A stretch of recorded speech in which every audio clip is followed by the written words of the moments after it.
So please give me a thumbs up as you come in, so that more people are able to come into the live and to increase engagement. I appreciate it.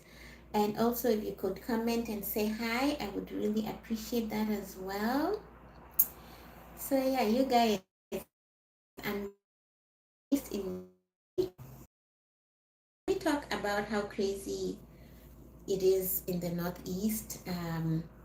With the weather, they are saying that it is smoked out in the Northeast, in the northern parts of the United States. It is so bad.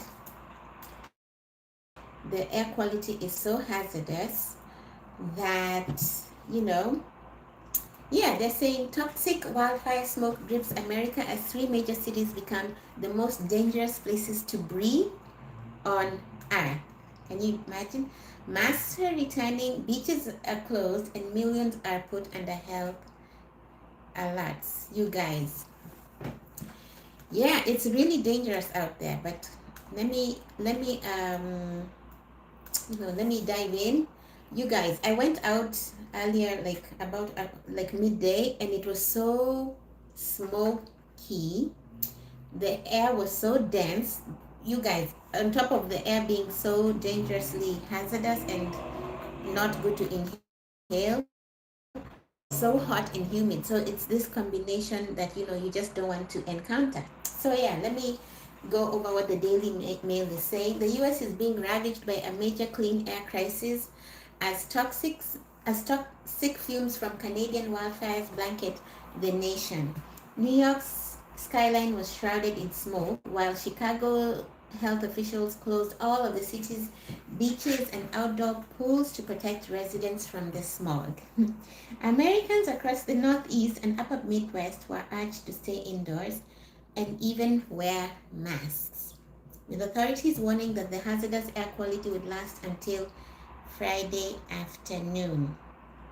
It comes as three major cities, Detroit, Chicago, Minneapolis, were ranked as having the worst air quality in the world, you guys. Hey guys, welcome in. Thank you for coming in to my live. I'm just, talking about the air quality, how things changed overnight. Like yesterday was really nice and blue, and now, you know, just in a span of a few hours, we have crazy hazy skies, and yeah. So Detroit topped IQ Air's live global air quality rankings with a US air quality index of 566, making it the most polluted major city in the world at the time of the reading. Locals reported it smelling like a bonfire that you can't escape, saying the smoke is seeping into buildings. Yikes, that's really dangerous. Minneapolis ranked second with an AQI of 280. I guess that's like the IQ of air. Followed by Chicago at 259. So, you guys, as I was saying, I happened to go outside today and I thought there was a bonfire. It was so smoky, so hot, with the air so dense. And as I was saying in a TikTok video that I about the experience, how it feels like it's worse than when it happened 3 years ago in 2023. It's just so dangerous and so polluted. So yeah, the smoke is coming all the way from Ontario in Canada. And when it gets to this, obviously when it gets to the smoke coming all the way here, it means they cannot manage it. So yeah, the air quality obviously is very dangerous. People are being urged not to go outside, to stay indoors, to wear masks. And I was wondering, how do they survive this kind of thing in Canada? Like, if it's so dangerously hazardous here in the Northeast, how are people in Canada living? Like, how do they handle this? And remember, they can't go up. I don't think they can go anywhere. So you guys, just keep the people of Canada in prayer, because I don't know how they are able. You guys remember when this whole thing happened 3 years ago, how people were on TikTok. It was so crazy. I remember it just felt like it was the end of the world. That was 3 years ago. Can you imagine? It feels like it was just 2 years ago. They're saying it rains. Obviously, the situation could become, more manageable as the smoke is diluted by, the rain. But you guys, they're saying that even though that is going to happen, that dry conditions are going to sweep in again. And by Sunday, it'll be, the smoke will be back. So you guys, people are worried about how it's going to affect the World Cup, being that it's this Sunday at 3 p.m. And yeah, they're saying, it could happen, like the air could come downwards again, and just, it would just be a disaster if that were to happen, you guys. So let's just hope that things clear up, and things can go back to normal. Speaking of the World Cup, you guys, are you as shocked as I am over the past few days, like how things have gone? Okay, the first time I was shocked was when Brazil was defeated by Norway. I didn't see that coming. But then it has just been shock after shock for me. I know a lot of Americans are not into soccer. As someone who's from Africa, like this is what you guys are used to watch, the NFL games on Sundays. Us guys, when we were growing up, we used to watch soccer. So this is like something that, I grew up watching. So it's still in me, even though I'm far away. But yeah, I wasn't happy to see France lose like that, a whole entire zero with players like Mbappe and Dembele. That really shocked me. But again, I don't mind Spain winning. France has been, like they have been in the last two World Cups and they did well. It's time for, some other countries to come into the scene. Then the one from yesterday was crazy, you guys. I don't know if you watched. I was okay, you guys. Just like France, I was hoping England would win, only because we haven't seen that kind of thing in a long time. And Argentina has won. It's time, for someone else to get it. So I was hoping that England would win, and I was happy with the first goal. But then obviously, the Argentinians came with so much, game, and they changed everything. The ferocity at which they came and scored those two goals is insane, you guys. It was such a heated and passionate game that Jude Bellingham from England obviously was so frustrated and so heartbroken that he ended up slapping one of the Argentinian players who was, doing the most and, being too excited. Okay, obviously he had the right to be excited, but Jude was so frustrated that he slapped him upside the head. I guess this guy called Baco apparently said something to him in Spanish, and I think he assumed Jude didn't understand what he was saying, but Jude did. Apparently, he speaks and understands Spanish, so he wasn't too happy about that, and that's why he, attacked him. Obviously, these are things that happen in the heat of the moment, and I'm sure he regrets it. And yeah, so you guys, what do you think is going to happen on Sunday? Who do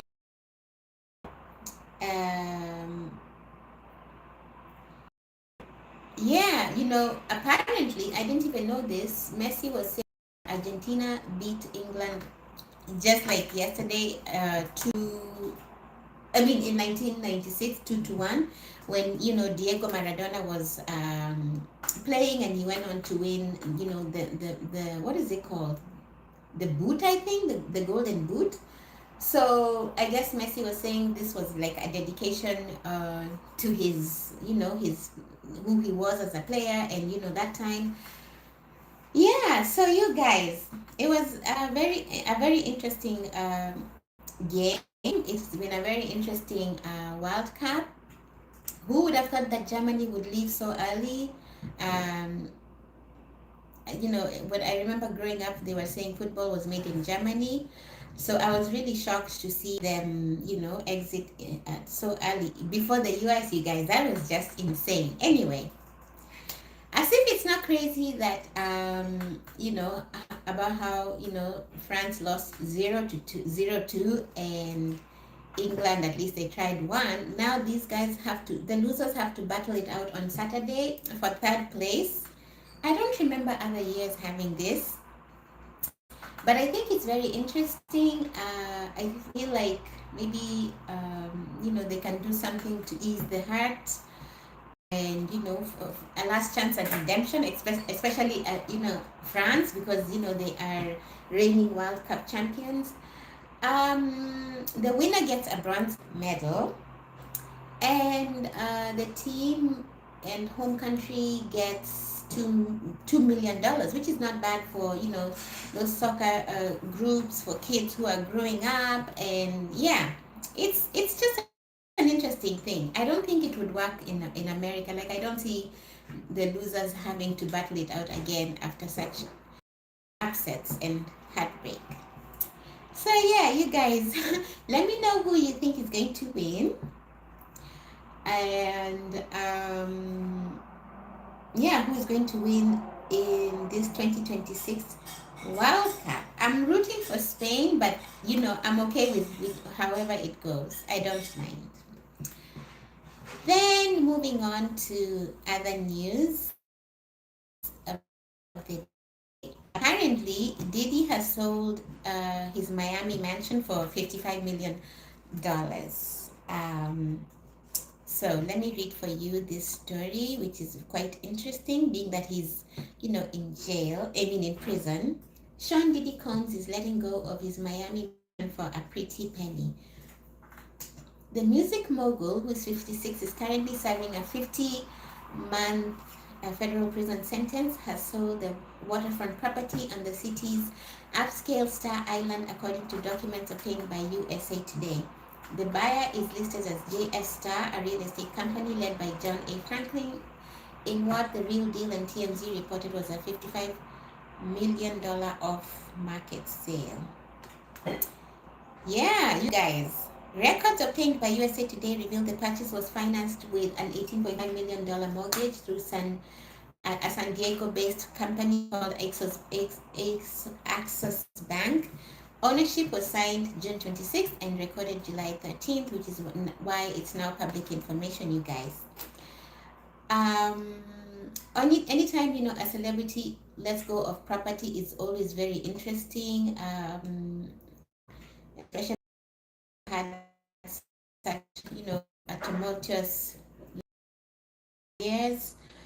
But you guys, the thing that this was the home that he was arrested in 2 years ago, when they came into, when the feds just came in unexpectedly. And this is not the property. This is apparently a mansion that sits next to it. So apparently that one is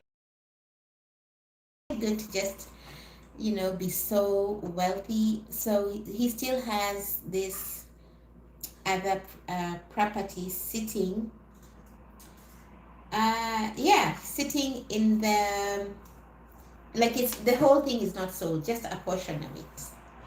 So he was initially set to be released April 25th, and that was moved up several times. So as of June, he's expected to be freed in February 23rd of 2028. So yeah, so that's what's going on with Diddy.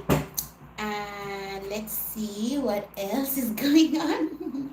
Oh my goodness, it's only been 15 minutes. I feel like I've been, yapping for forever. Yeah, you guys. As I'm looking for what to talk about next, I kind of feel trapped because, again, I wanted to go to the park and walk, and now with this whole air quality thing, I just feel, yeah, let me just do this. That way I can Oh my goodness. Uh, oh my god, this is so crazy. So yeah, you guys, as you come in, uh, put some kind of emoji, say hello. We are going to now go into that whole Jay-Z concert that he had over at the Yankee Stadium. And for liking the live, I appreciate it.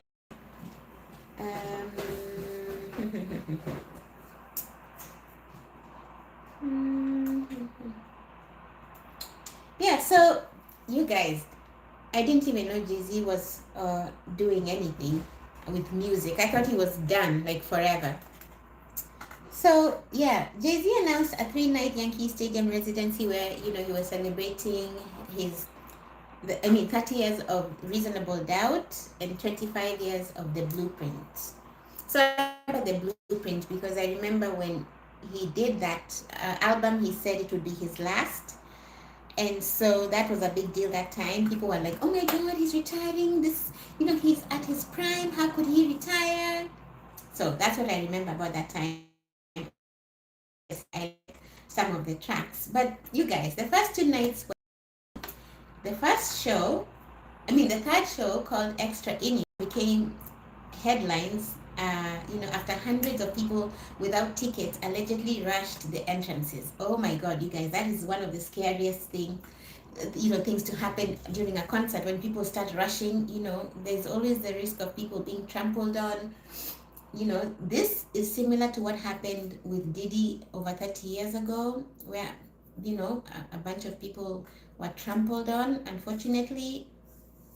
So, because of that risk, the team that handles this whole thing with Jay-Z delayed the show by 3 to 4 hours, and people were very upset because they didn't know what was happening.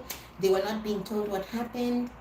And yeah, but after that, then we had the big stars coming in like Beyonce, Rihanna really came in and did her thing, which was exciting because she hasn't been on stage in over 2 years.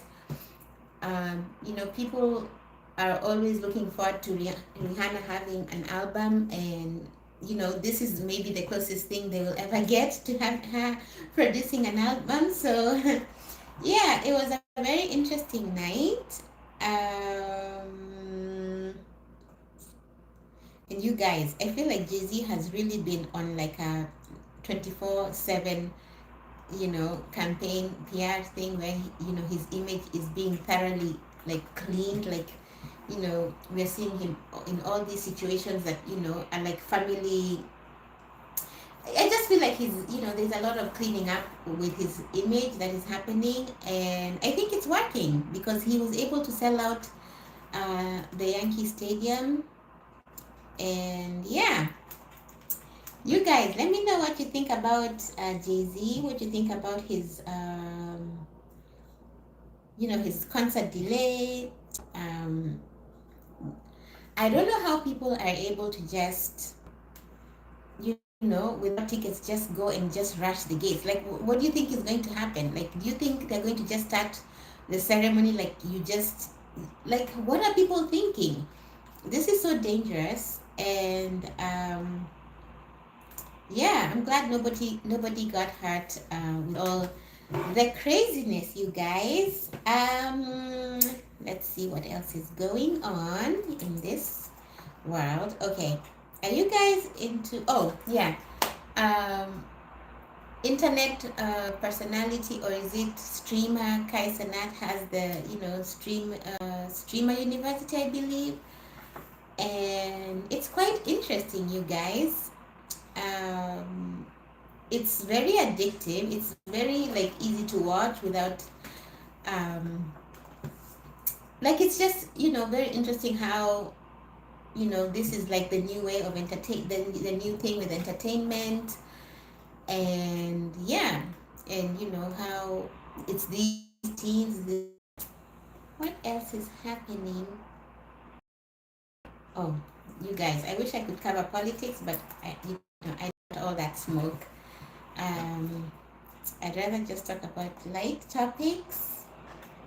Um, I know you're wondering, okay, didn't you prepare for this live? I did. I just didn't think it would. I would be.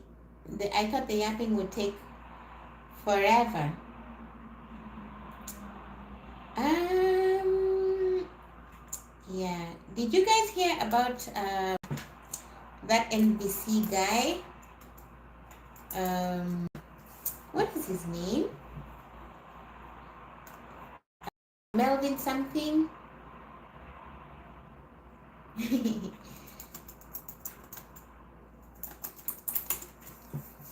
So yeah, apparently an intruder was arrested at NBC's Today's Show studios in New York City after bypassing security, entering a restricted backstage area and confronting anchor Craig Melvin. I don't know if you guys had that. I thought that was quite interesting.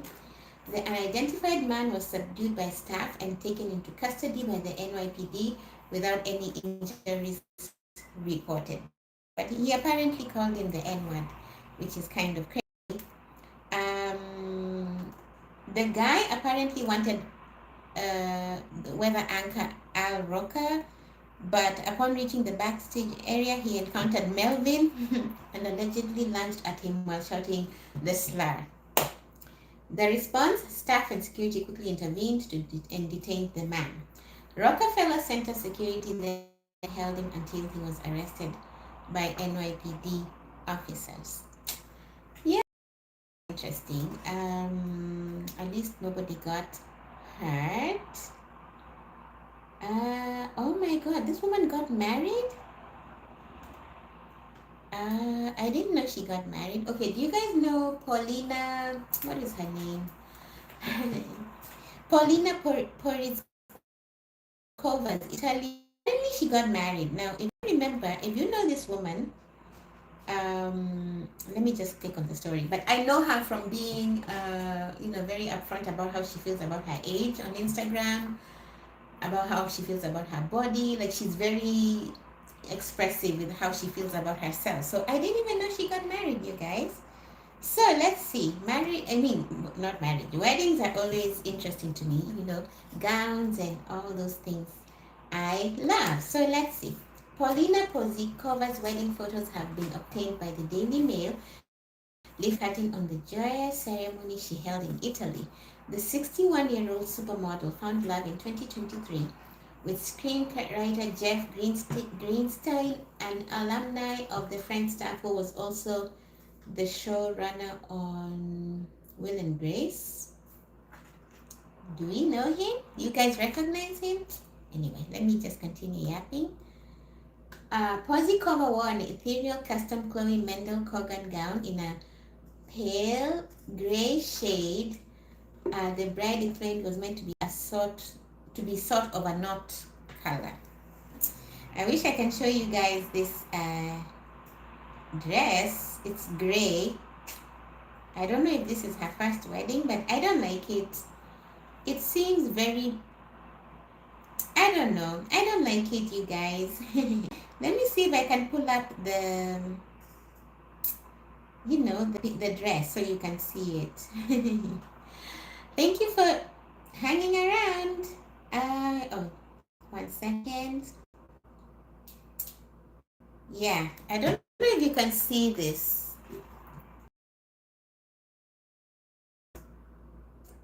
It's great, but it's dullish. I don't know if you guys can see. Yeah, it's not something I would expect her to wear, but yeah, it's interesting. So she got married, apparently. I didn't even know that. What else is happening?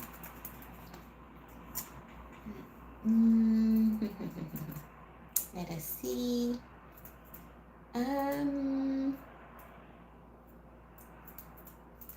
I wish we had photos from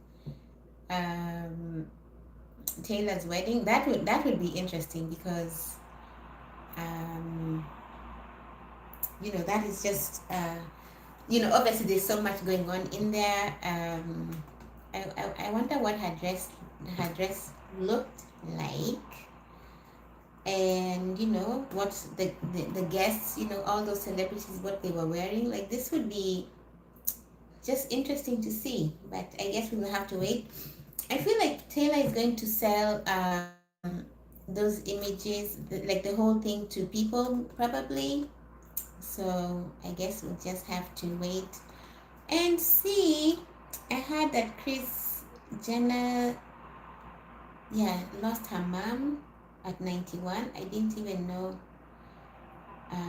Yeah, I just heard about that, which is it's sad. She was 91. Kim, I just saw like a headline that was saying that Kim Kardashian got in trouble about that. I don't even know what that's about. I'm not going to go into that because I feel like that's very private.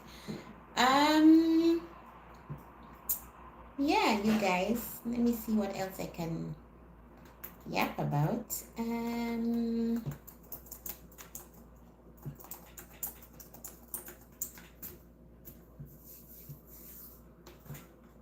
While I'm thinking about what to talk about, you guys, I was comparing Jeff Bezos' wedding to Lauren with Taylor, and obviously, both have drawn so many, like the ire of the internet, and people are like, why are you spending so much? And but I was wondering, because remember, Taylor's wedding was in one place at Madison Square Garden. So I was like, what is she spending the money on?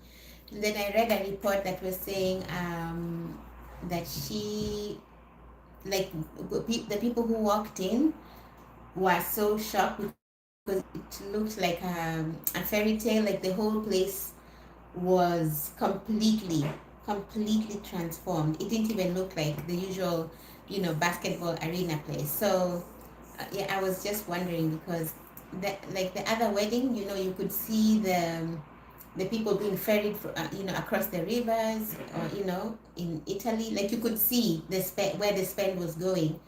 I just didn't understand the whole thing with Taylor. But anyway, yeah, that was like 26 million, and the other one was also 26 million. So yeah, I'm just speaking out aloud what I have been thinking.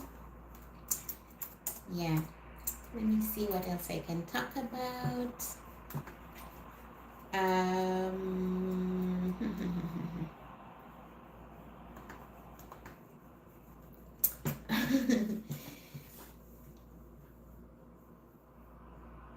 oh, how can I forget?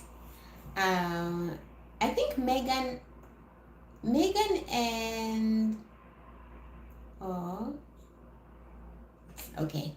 Megan is always interesting to talk about. Meghan Markle, you guys. So apparently, Meghan Markle has earned a surprise Emmy nomination for her axed Netflix lifestyle show, 8 years after snapping the awards to draw a line in the sand between Hollywood and working as a senior royal. Just quite interesting. I don't know why Megan just, brings out the emotions and, the passion in people. Like, she left the royal family, but people are still, yeah, people can't get enough of this woman. But so let's see what's going on with her. So Meghan Markle has earned a surprise daytime Emmy nomination for her axed Netflix cooking series, 8 years after she politely turned down an invite to the glitzy awards ceremony. The Duchess of Sussex, 41, launched the first series of Love Meghan on the streaming platform in March 5, alongside unveiling her lifestyle brand as ever. Okay, very confusing. Oh my god. Excuse me. Yeah, the one thing about Meghan Markle and her brands is I just found them to be very confusing. I don't know whether it's with love, I don't know that it's as ever. It's just so confusing. So Maybe that's why, I wish it was just one name. Anyway, a second series and Christmas special followed, with the mother of two offering hosting tips and cooking lessons from inside a rented £5 million mansion near her and Prince Harry's Montecito home. Okay, so let's see what happened. However, the show was largely panned by critics and viewers alike after it failed to break into the streamer's top 1,000 most watched programs, according to viewing figures released by Netflix. Despite scathing reviews, the show, which was aired in January of 2026, has received, a nomination in the Outstanding Lifestyle Program category. It was announced. You guys, did you watch this show? And what did you think about it? So we have Megan. I don't know if this is like a pun intended or compete with NBC's heartwarming home George to the Rescue, hosted by George Oliphant, which has a 0.810 rating on IMDb's and hallmarks the motherhood presented by Connie Britton. Okay, I don't know that show. You guys know it? Meghan's Emmy nomination comes nearly 8 years after the Duchess declined an invitation to attend the ceremony in Los Angeles, California, shortly after marrying into the royal family. Okay, you guys, I don't think at that time that, she was able to just do as she wished. These are things where obviously she has to involve the those palace people. She has to get clearance. I don't think, that she has any say. And, knowing how she likes, she kind of likes the limelight. So I just are not seizing the opportunity to be at this award ceremony. I just don't see her. I don't think it's her fault. That's all I'm saying. The former Suits actress' decision was a line in the sand between her acting career and new life as a royal at the time, sources claim, but the Duchess is rumored to be eyeing a Hollywood comeback after is rumored or was by eyeing her. Yeah. The Daily Mail, I'm sure they're very happy that they don't have to pay Harry a cent. So yeah, what an interesting 6 years it has been. I'm going to dive in and do and go, look at how life has changed for Harry and Meghan since that Megxit that was like the biggest thing of 2020 before the COVID thing. Yeah, so at the time, a source told The Sun show executives at NBC had offered Harry and her an invitation to celebrate with the biggest stars around, meet her showbiz friends, and even present an honor. We had hoped Meghan would attend as a way of saying goodbye to her Suits fans and colleagues. While Meghan had been put forward for an Emmy for her role as paralegal Rachel Zane for her final season on the American drama Suits, she never ended up being nominated. 8 years on, Meghan is in the running for a daytime Emmy for her Netflix series that we just talked about, that featured great, appearances by people like Mindy Kaling, Tan France, and Chrissy Teigen. That was controversial, I remember. The show was produced as part of a Meghan and Harry's contract with Netflix after they stepped down. I remember this was part of, oh no, this was not part of their stream with Spotify, which also just came to a switching halt. And I don't know why that ended. I think that podcast, I think, was doing well. I think she was doing well.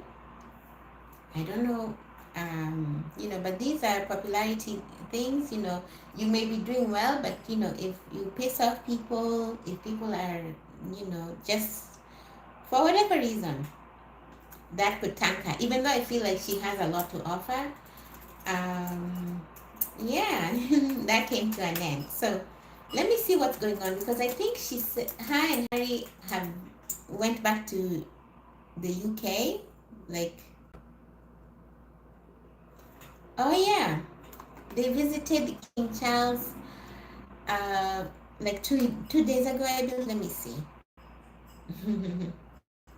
So last week, a grandmother received a visit from his grandchildren who live overseas. Such things happen all over the world every single day, with no fanfare whatsoever.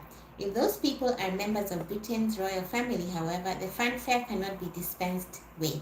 We, the public, must apparently know about the event, pore over its very smallest detail, and decide at the end of it who came out looking best. And so it was when Harry and Meghan made their first visit in 4 years as a family. Their children, Archie and Lilibet, in tow to see King Charles. So Meghan's last visit was at the funeral of the late Queen, I believe. So that's why this is such a big deal. Such is the life that Harry and Meghan have been trying to avoid since they moved out of the UK and royal duties renounced royal duties in 2020. Have they stayed out of the spotlight altogether? Far from it. If you've had the misfortune of watching with love Meghan, this is someone who wrote on slate.com. So obviously this is not someone who's a fan of Meghan. If you've had the misfortune of watching with love Meghan, you may have come away with more knowledge about the potential uses of edible flowers than anybody needs, and a bad taste in your mouth to boot. Okay? Oh my goodness, it would be difficult to argue that producing endless Netflix documentaries and sitting for tell-all interviews are the actions of people who want to be left alone. I agree. Of support Harry and Meghan, I feel like, conflicting. They want the limelight, but they also want to be left alone. But yeah, but I feel conflicted about Harry and Meghan because on the one hand, yes, their TV shows are not very good and they seem personally sort of blah, and I would happily not hear so much about them and what they're up to in California. This is someone obviously who's from the UK, but on the other, they are 100% correct in their view that the British media are a bunch of parasitic monsters when it comes to their coverage. Anyone in their right mind would cross an ocean to get away from it. Okay, so at least this person understands. I am, however, adding my voice to their choir here, and I appreciate the irony, so bear with me. In order to paint a picture of precisely how dodgedly invasive the British press is when it comes to the royal family. Okay, so the royal family obviously is a big deal, ever since the days of, those days when Diana this is when I found out about the whole monarchy thing. Obviously I knew there was a queen and a king, but I didn't know that these people had drama. I didn't know that these people had love triangles. I just thought they were these people who are so posh and they drink tea at 4. I just didn't know that they had drama. So that's when I became interested.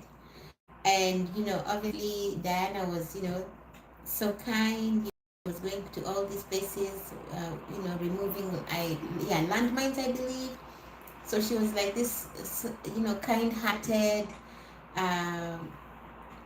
willing to do anything to help other people that she didn't know, at her own risk. So it was just an interesting thing. So this visit that Harry and Meghan did was a private event. It happened at Highgrove House, a sort of royal family-centered property outside London, and there were no photos released or any details given about what the family did together or spoke about during the visit. Who knows, and frankly, who cares? I know a lot of people care. Can you imagine the awkwardness? But you know what? I feel like as long as William is not there, to join in, I feel like it was cordial, it was manageable. But I just feel like, based on how the events that Harry narrated in the book The Spare, how things went down, I just don't see how William can be in the same room as Meghan. After he told her to literally, not literally, basically to shut up, and to know, I feel like he was telling her to shut up and to know that she's in his territory, not her not her home in California. So yeah, if you guys haven't read that book, it is drama after drama. It is so interesting. You guys, a lot of people assume that, people from, the royal family is very boring, and, some of it is, but that book was quite interesting. But yeah, I just can't imagine,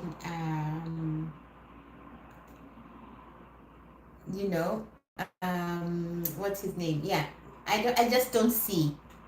Although we saw them during the funeral, we saw Harry, Meghan, Catherine, and William. Okay, I know I didn't use titles, but you guys know yeah. So we saw them. I just know that was a show. I just feel like these guys can't stand each other. This is my opinion. I feel like they can't stand each other, and yeah. So who knows what was said um, during this visit? But at least the king got to see the kids, and at least it's not about the two now. It's not about Harry and Meghan anymore. It's about the kids meeting, um, the grandfather, not just the king. Anyway, so yeah, that's what's happening on that round, you guys. I thought I would have more content. I thought my yapping would last forever, but I think I've covered a lot of stuff. Um, Let me see what else is happening. Let me see what's happening with William and Kate. Um, hmm. Can you imagine how kids grow, like how how fast the kids have grown? Like it was just the other day. It was just the other day, you guys, when the first child. I think it was Prince George. I think. Yeah, it was the boy. And now this kid is so tall, just as the parents. And yeah, now they're 5. Very interesting. But going on with them. Um, hmm.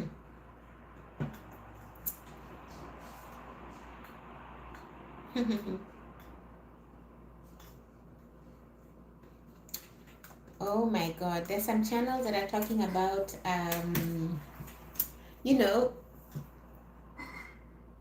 will some people just are already saying, that the king does not have much time, but who knows? He could be around for a long time. But anyway, I just feel like,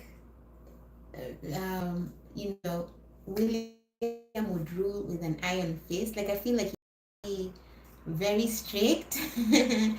uh, you know, king thing, and he just has that vibe about him, like even more than his dad, I believe. Like from what I see. But I guess we'll just have to wait and see. Let me see what else is going on. Um,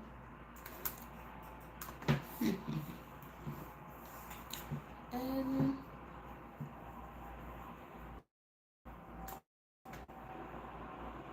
yeah, maybe I should do a recap about what I've been talking about for those who are coming in.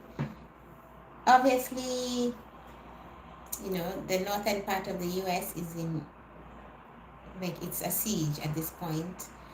Smoke has engulfed much of the tri-state, the Midwest.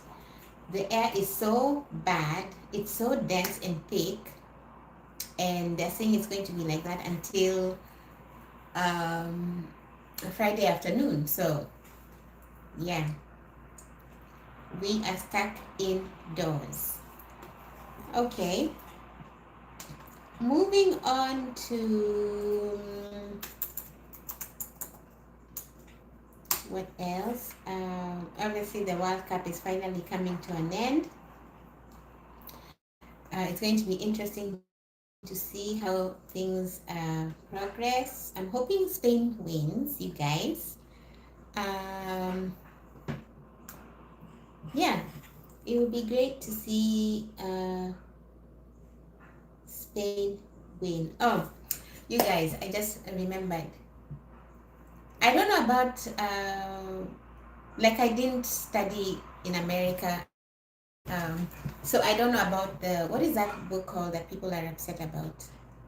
Um, is it Helen or what is it called?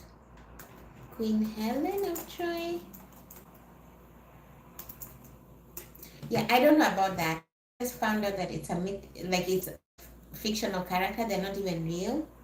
It's a it's a figure in Greek mythology. So I had not. Initially, I thought it was like someone like who lived in like those early centuries. So I just never understood the whole issue with Lupita playing it. And Lupita has come under fire with people mocking her because obviously she's black, and people have felt like it should be some people, not all people. Some people have felt like it should have been headlined. Her character should have been a white person, and yeah. And Lupita said something that kind of resonated with me as someone who's um, not originally from America. She said that she didn't even know she was black until she came here, which is absolutely true.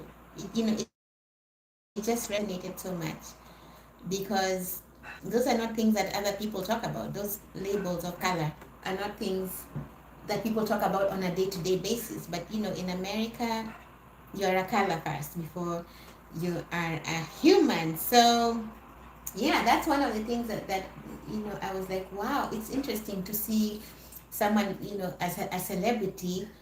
um you would think that she's up there making a lot of money, that she would have a different experience, but no, it seems like it's on all levels of American society. Anyway, yeah, I'm gonna go and see it. I think it's going to be interesting.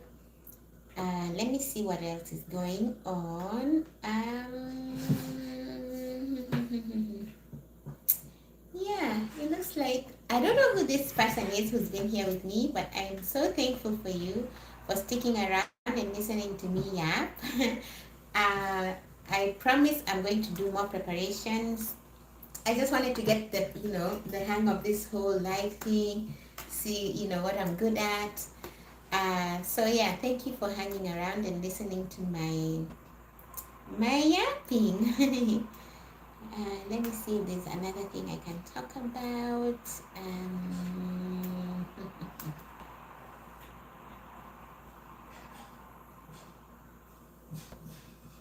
Oh yeah, I was looking at you know the fashion from the premiere of the Olive, it's called, and Charlie's really looks.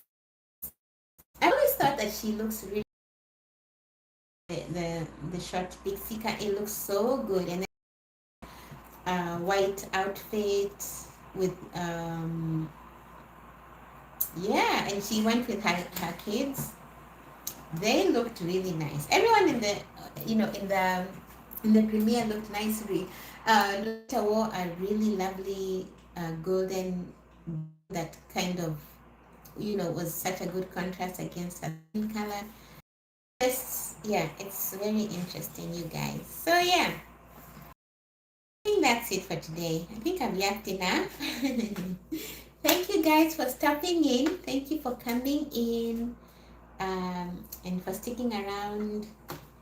Yeah, as I get to get the hang of this and how to run these things. I will be seeing you soon.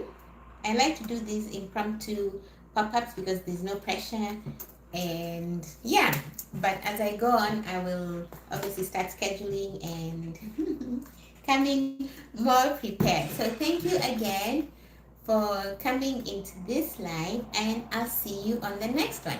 Bye.